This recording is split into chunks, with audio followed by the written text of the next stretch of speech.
Un cordial saludo para todos, bienvenidos a esta clase de logística empresarial. Hoy vamos a ver el tema de dimensionamiento de lote, conocido en inglés como lot sizing. Vamos primero a definirlo y luego vemos un par de métodos para trabajar con él. Primero vamos a hacer unos ejemplos como de ensayo y error para ver cómo nos va con la solución que podemos encontrar en este problema. Luego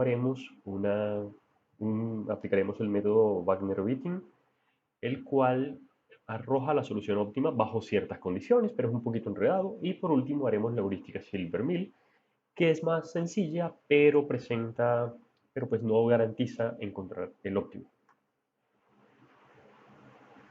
Veamos cuáles son los supuestos de este método.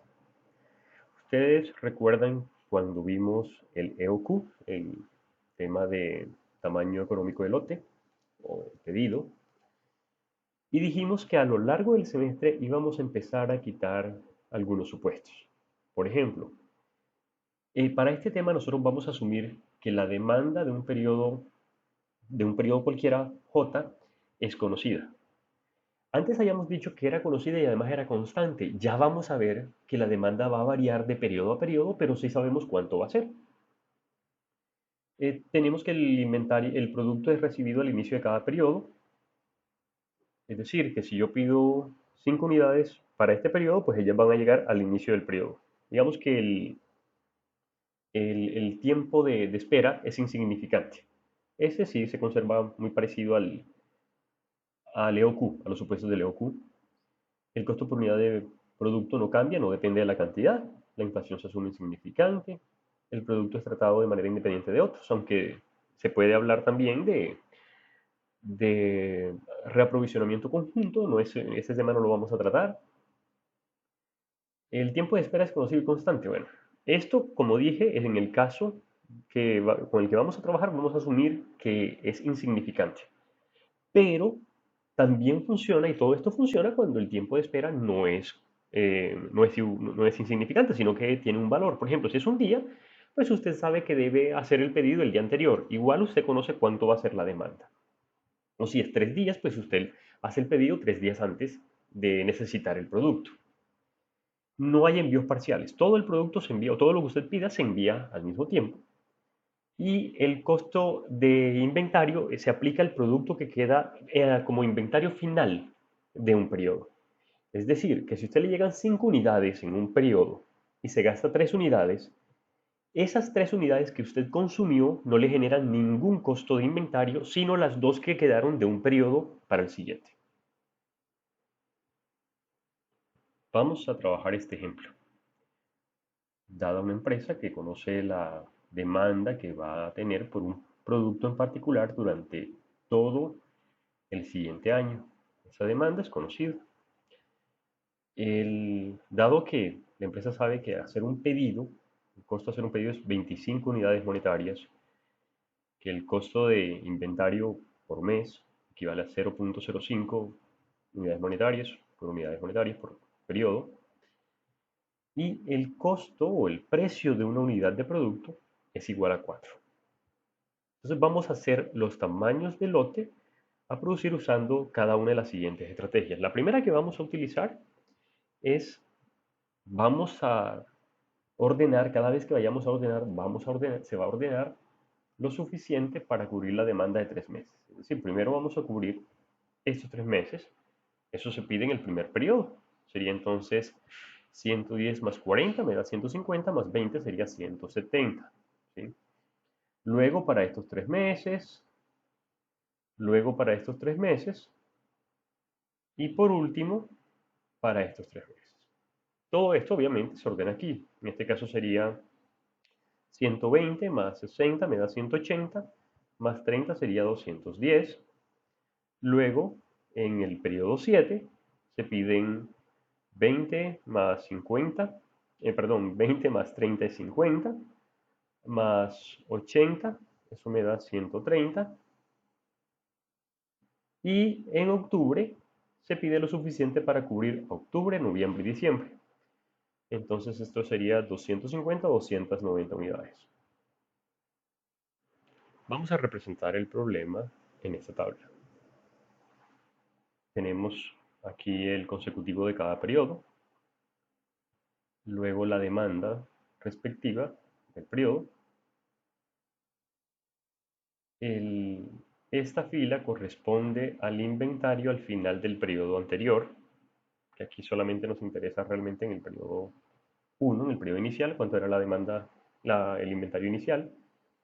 Este inventario al final del periodo anterior es importante realmente en el primer caso. ¿Sí?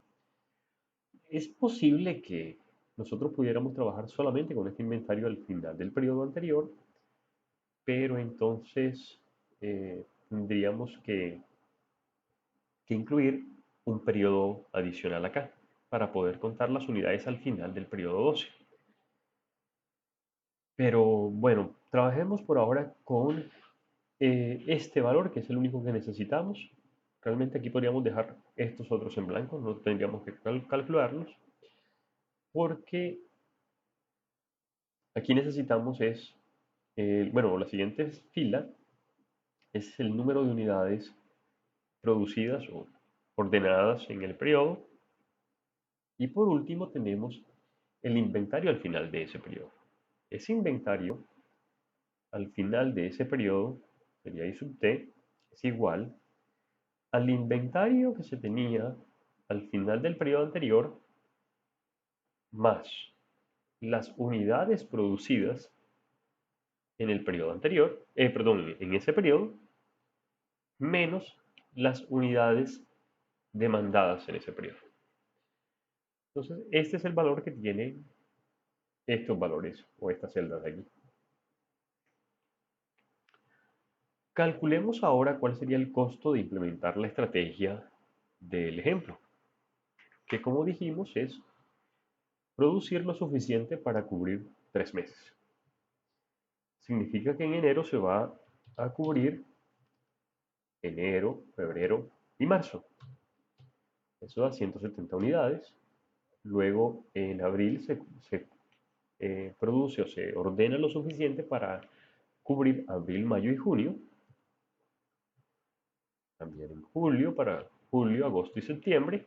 Y por último, eh, lo suficiente para cubrir eh, octubre, noviembre y diciembre. Ya entonces tenemos que se deben hacer 4 pedidos en el año, en enero,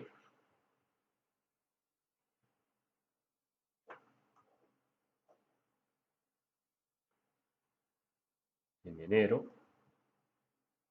en abril, julio y en octubre.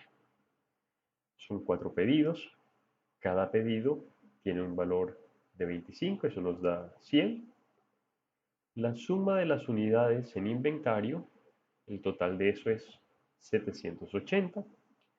Este valor no tiene que ser o no va a ser igual, bueno, salvo algunas excepciones, no tendría que ser igual a la demanda total.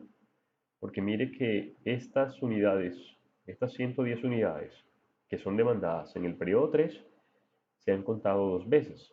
Estaban aquí al final de ese periodo, del periodo 1, y estaban acá al final del periodo 2. Entonces estas unidades se contaron 2 veces. Y eso está bien, porque pues, esa es la forma como se calcula el inventario. Entonces no tiene por qué ser igual a la demanda. Pues este es las unidades en inventario, el valor de esas unidades. Recuerden que en este caso estamos hablando del costo del inventario. Yo se los estoy dando como 0.05 unidades monetarias por unidad monetaria por periodo. Sería muy distinto si yo dijera que son, por ejemplo, 5 unidades monetarias por unidad en inventario. ¿Sí? En este caso, pues para conocer el costo del inventario bastaría con multiplicar estas 5 unidades monetarias por el número de unidades que yo tengo en inventario para calcular el valor de un mes determinado. Pero en este caso, como este está siendo dado como unidad monetaria por mes o por periodo, entonces es necesario saber cuánto cuesta el inventario. El inventario en este caso cuesta, el inventario total es 780 multiplicado por 4. ¿Sí? Y eso me da 3120. Ese 3120 debe multiplicarse por 0.05 y me da 156. El total entonces de esta estrategia de ordenar lo suficiente para cubrir 3 meses de demanda tiene un costo de 256. 156 es el costo del inventario, 100 de hacer los pedidos, total 256. La siguiente estrategia que pide el ejercicio es utilizar el EOQ. Vamos a calcular cuánto sería eso, o cuál sería el costo de... Primero, cuál sería la estrategia y segundo es cuál sería el costo. Vamos ahora a representar el problema anterior en una tabla parecida. El caso del ejemplo que tenemos ahora es el de utilizar el EOQ como tamaño de pedido. Recordemos que el EOQ es igual a 2 por A por D sobre B por R. Sí. Ahora, ¿qué demanda vamos a utilizar? Recuerden que este B por R está en unidades de mes, está por periodos. Eso significa que las unidades, que la demanda debe estar también por periodo, no por año. ¿Sí? Entonces vamos a calcular la demanda anual, en promedio la demanda de un año, de un mes. Nosotros sabemos que la demanda total es 800. Entonces esto sería 800 dividido por 12. Y esto nos da un EOQ de aproximadamente 129,1. Ese sería el tamaño del pedido. Ahora calculemos cuánto nos da eso. La idea es hacerlo, primero vamos a hacerlo utilizando ese valor exacto como tamaño de pedido. Entonces, eso significa que en el primer mes voy a pedir esa cantidad. Eso me alcanza para cubrir el mes 1 y el mes 2, pero no el mes 3, en donde tendría que volver a pedirla. En el mes 4 tendría que volver a pedirla, pero no me alcanza para cubrir el mes 7. ¿Cómo sé que no me alcanza? Porque el inventario está aquí, aparece negativo, un valor negativo en inventario. Entonces, vuelvo en ese mes a pedir 129.1. En octubre debo volver a pedirla. Y por último también en noviembre y diciembre.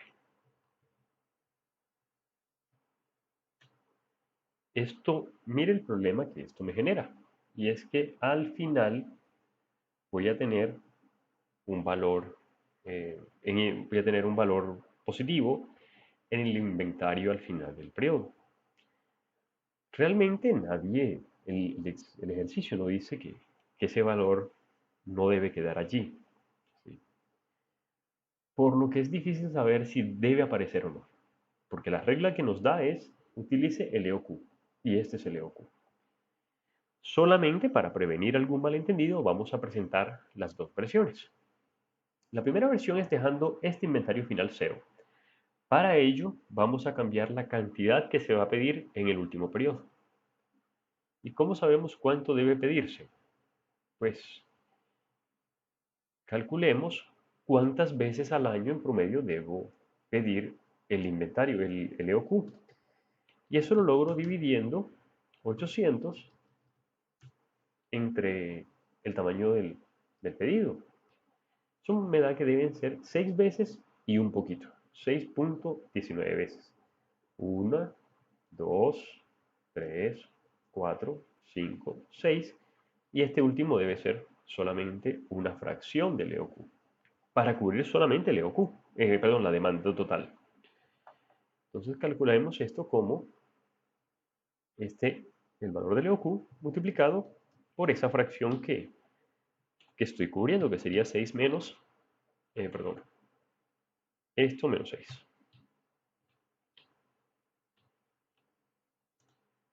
Y eso me da que es 25.40 unidades en ese periodo. Y eso me da un costo total de 304.52. Entonces vamos a guardar ese valor aquí, 304.52. Listo, esto es si nosotros consideramos que el inventario al final del horizonte debe ser igual a 0.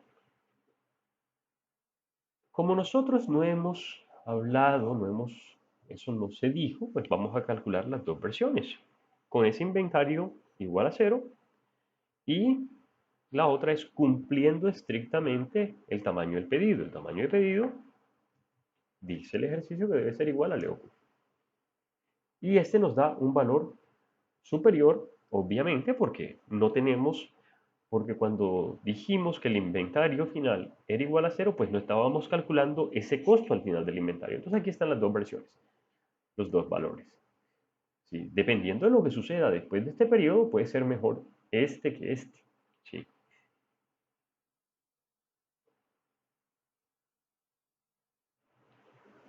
Ahora vamos a hacer una pequeña variación del anterior. Vamos a utilizar el EOQ, pero vamos a aproximarlo a la demanda de meses enteros.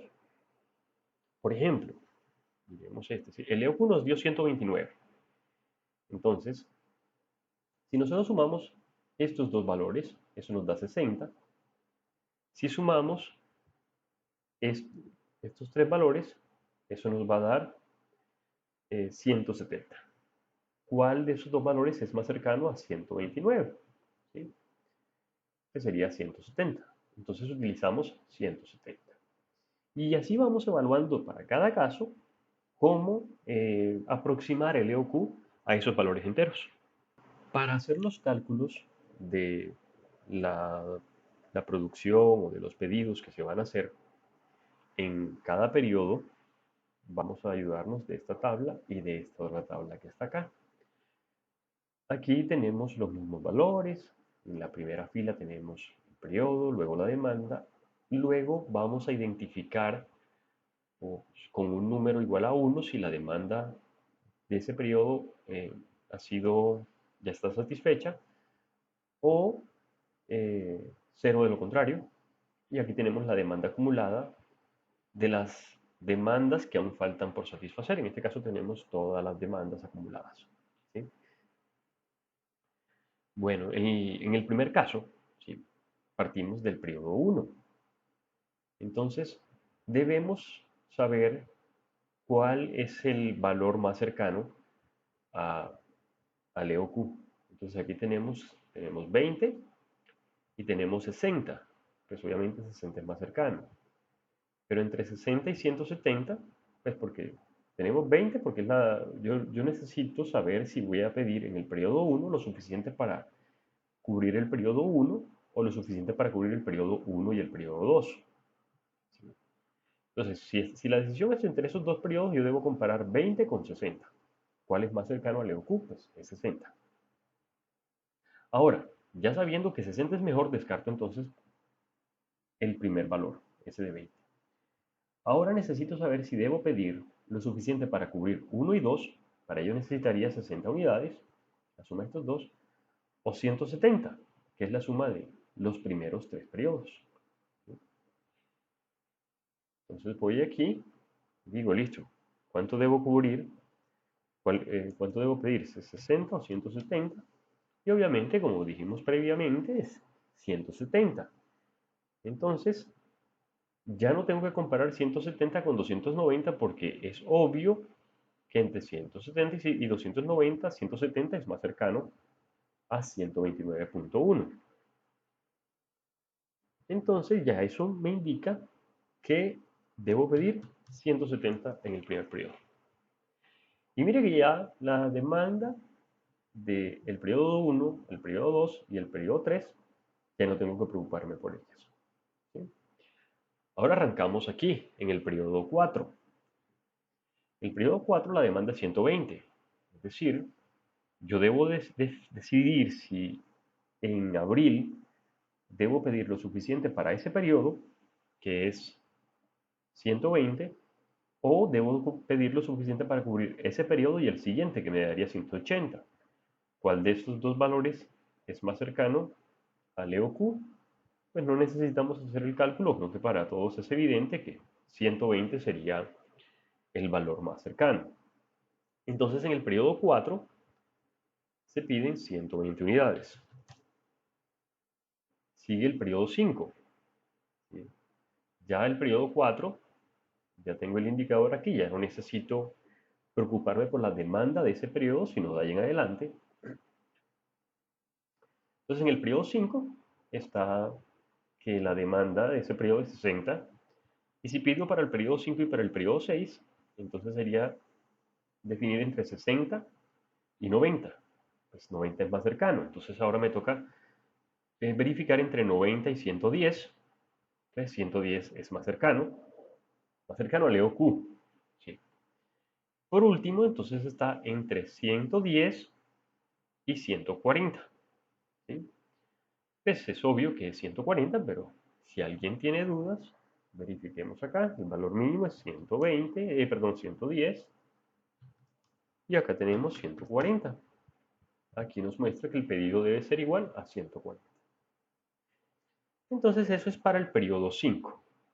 En el periodo 5 deben ordenarse 140 unidades. Y mire que eso me alcanza hasta el periodo 8. Hasta el periodo 8 está cubierto la demanda. ¿Sí? Ahora en el periodo 9 tenemos aquí 80 o, eh, o 200. ¿Sí? Entonces, ¿cuál de los dos es más cercano a 129? Pues es 80. 80 unidades. Si alguien no está convencido, verifiquemos 80 y 200. Y obviamente 80 es más cercano. Ya entonces me falta entonces el periodo 10 y debo verificar cuál es más cercano al EOQ, a 129.1, si 120 o 250. Creo que podemos estar seguros que es 120. Eso es para el periodo 10. Ahora sería 120. Por último, debemos decidir para el periodo 11 entre 130 y 170. Es más cercano al EOQ, 130. Y ya al final nos queda solamente 40. Entonces, se piden 1, 2, 3, 4, 5, 6, 7. Se hacen 7 pedidos en, en todo el horizonte de tiempo y esto genera un costo por pedidos de 175. Hay 420 unidades en inventario. El costo de estas 420 unidades es 1.640 y eso genera un costo de inventario de 84. En total, el costo de inventarios más los pedidos es 259. La respuesta para esto entonces es el plan de compras, digamos, o los periodos en los que se deben comprar son estos de aquí. Y las cantidades, obviamente, son estas. Y eso genera un costo de 259 unidades monetarias. Ya entonces utilizamos esas distintas estrategias para determinar cómo debía ser los diferentes pedidos. ¿Sí? de qué manera resultan los pedidos que se van a hacer, en qué periodos deben hacerse los pedidos y cuánto debe hacerse si se utiliza esta estrategia. La otra si se utiliza el EOQ o el EOQ pues utilizando las demandas de meses enteros, aproximado a las demandas de meses enteros. No vamos a pedir la demanda de 0.5 meses, vamos a pedir la demanda de un mes o de 0 meses. ¿Sí? La demanda de 0 meses pues es 0, obviamente. Hay periodos en los que se pide 0, hay otros periodos en los que se pide un número, digamos que ya sea la demanda para ese mes o para ese mes y el siguiente, o para 3 meses, para 4 meses, o para los que sea necesario. Ya tenemos eso listo. Ahora pensemos, si nosotros quisiéramos determinar cuál debe ser cómo deben hacerse esos pedidos, sin necesidad de hacer todos estos cálculos. Es más, es posible que ninguno de estos tres sea la mejor. ¿Cómo calculamos la mejor? Pues para eso podemos hacer un modelo de programación entera mixta. Entonces vamos a definir dos variables de decisión, o realmente son más, necesitamos otra. La primera variable de decisión es la cantidad a pedir en el periodo t, ya vemos esa x sub t. Tenemos y sub t, que es el inventario al final del periodo 3. Estos otros son parámetros. Ya sabemos, el inventario inicial es dado, la demanda por periodo, en cada periodo, el valor de una unidad de producto, el costo del inventario. En este caso está en unidades monetarias por unidad monetaria por periodo, el costo de hacer un pedido. Hay otra, otra variable de decisión que debe definirse. Llamemos esa y sub t. Es una variable indicadora. Es igual a 1 si x sub t es mayor o igual a 0 y es 0, perdón, es mayor si x sub t es mayor que 0 y es 0 de lo contrario. De lo contrario. Básicamente, esta variable me está diciendo que si yo produzco en un periodo, va a tomar el valor de 1. Si no produzco, me va a dar el valor 0. Y yo necesito esta variable para contar en cuántos periodos hice pedidos. Ya conociendo esto, creo que no necesito ninguna otra. Creo que esto es todo lo que necesito. Si hacemos el modelo, ya miramos si necesitamos alguna otra variable de decisión, si debemos decidir algo más. Entonces vamos a minimizar costos. Entonces sería minimizar z es igual, entonces, primero a la sumatoria del inventario, del costo del inventario. Entonces tenemos que esto sería b por r por I sub t. ¿Sí? Entonces aquí decimos desde t igual a 0. Llamemos entonces t mayúscula el número de periodos. Ese es un parámetro. Vamos a escribir acá t mayúscula número de periodos. Listo. Ahora, esto además no solamente es costo del inventario el que debo tener en cuenta, también debo tener en cuenta el costo de hacer los pedidos.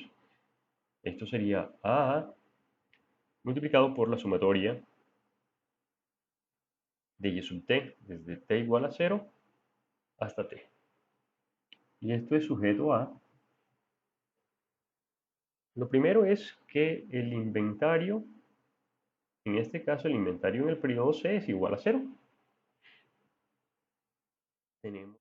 También se tiene que el inventario en el periodo T es igual al inventario en el periodo T-1 más la cantidad que se ordenó en el periodo T menos la demanda del periodo T. Y esto se cumple para todo T. También debemos garantizar que la variable y sub t es igual a 1 cuando, cuando se ordena más de 0 unidades, es decir, cuando se ordena cualquier cantidad en un periodo. Entonces hay dos formas de hacerlo. Una es con una m grande, podemos definir ese número como m, sea m un número grande. Hay otra que es con la sumatoria de todas, con el sumatorio de todas las demandas. Vamos a hacerlo con esta segunda alternativa. Entonces y sub t que multiplica la sumatoria desde t igual bueno, vamos a cambiar el índice aquí porque tenemos t acá y de pronto como esto aplica para todo t no se puede enredar un poco. Vamos a utilizar otro subíndice. Vamos a utilizar y sub i, perdón, i. Desde i igual a 1 hasta t de sub i. Esto es mayor o igual que x sub t. Y esto también se cumple para todo t. Entonces, nos queda que si x sub t es igual a 0, pues y sub t es igual a 0. Pero si x sub t toma cualquier valor positivo, y sub t tiene que ser por obligación 1. El sumatorio de todas las demandas es un valor que en el peor de los casos x sub t será igual a ese valor, nunca será superior a él.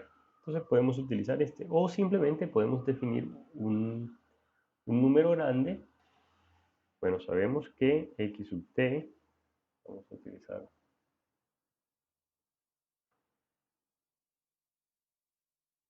x sub t y i sub t son mayores o iguales a 0 para todo t. Y sub t puede tomar solamente valores 0 o 1 para todo t también. Mire que aquí tenemos variables que son enteras, como en este caso. Esta variable y sub t solamente toma valores 0 o 1. Y x sub t y y sub t toman valores reales. Entonces de ahí el nombre de programación entera mixta. Les sugiero que tomen este modelo y lo utilicen para encontrar la solución óptima al ejemplo, al problema del ejemplo que hemos venido trabajando. Y eso lo pueden comparar con con las otras soluciones que hemos encontrado. En un siguiente video vamos a estudiar el método Wagner-Witting y la heurística Silvermill.